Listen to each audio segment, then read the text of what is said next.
Hello everyone, 5 difficult word series में आपका स्वागत है। और आज का जो पहला वर्ड है वो है रिकॉनिसेंस। देखिए, रिकॉनिसेंस बेसिकली होता है एक प्राइमरी सर्वे। जब हम किसी चीज का करते हैं, primary survey to gather information और एसेस अ सिचुएशन, मतलब किसी भी एक सिचुएशन को, उसकी कंडीशन को पता करने के लिए जो प्राइमरी सर्वे किया जाता है, दैट इज रिकॉनिसेंस। अगर तो सेंटेंस में यूज करें, देखिए, the editorial argued that before launching any urban renewal plan, a detailed reconnaissance of neighborhood needs is essential। मतलब क्या हुआ कि अगर आप कोई भी अर्बन रिन्यूअल प्लान को लॉन्च करते हो ना, तो उससे पहले बहुत ज्यादा जरूरी है कि आप नेबरहुड के अंदर जो असेंशियल जो रिक्वायरमेंट्स है ना, उनके बारे में सर्वे करो। ठीक है, तो इसका मतलब हो गया survey. Okay, next word is morgue. Morgue basically देखो, एक तो होता है मुर्दा घर, है ना। अब हम पढ़ रहे हैं एडिटोरियल, तो एडिटोरियल में इस मॉर्ग से क्या मतलब निकाला गया है, the archives of past news clippings और केस स्टडीज। मतलब कि जो पास्ट में घट गया है उसकी जो क्लिपिंग्स हैं या फिर उसकी जो केस स्टडी है, उन सब चीजों को यहाँ पे मॉर्ग से क्या करा गया है, आइडेंटिफाई किया गया है। ठीक है, सेंटेंस में यूज करेंगे, देखिए, the referring the morgue of past traffic fines, the columnist highlighted repeated lapses in enforcement that are long overdue for reform। मतलब क्या हुआ है कि जो पास्ट ट्रैफिक फाइन्स थे ना, उनकी वापस से क्या की गई है, स्टडी की गई है, ताकि हाईलाइट किए जा सकें क्या, कि जो हमारे जो ओवरड्यू रिफॉर्म्स होने अभी बाकी हैं हमारे ट्रैफिक रूल्स के अंदर, उनको हम वापस से चेक कर सकें।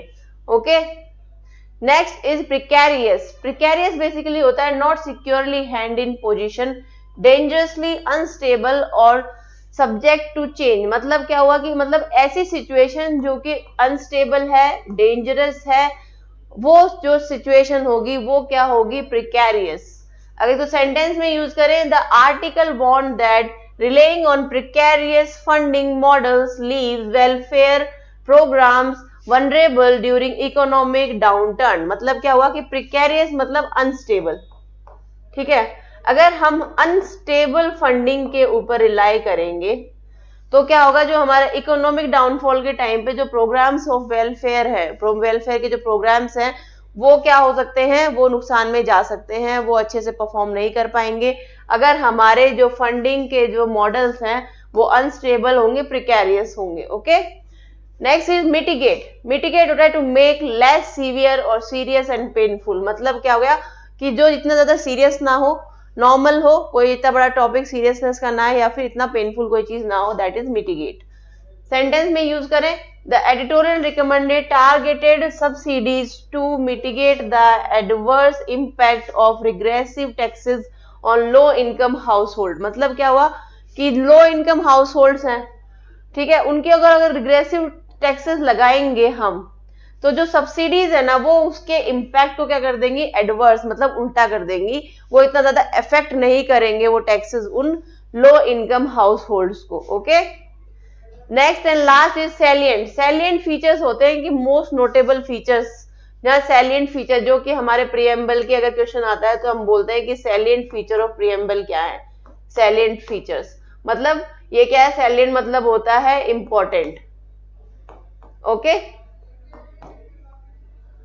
That is important. अगर तो सेंटेंस में यूज करें, देखिए, अमंग द सैलिएंट इश्यूज, मतलब इंपॉर्टेंट इश्यूज,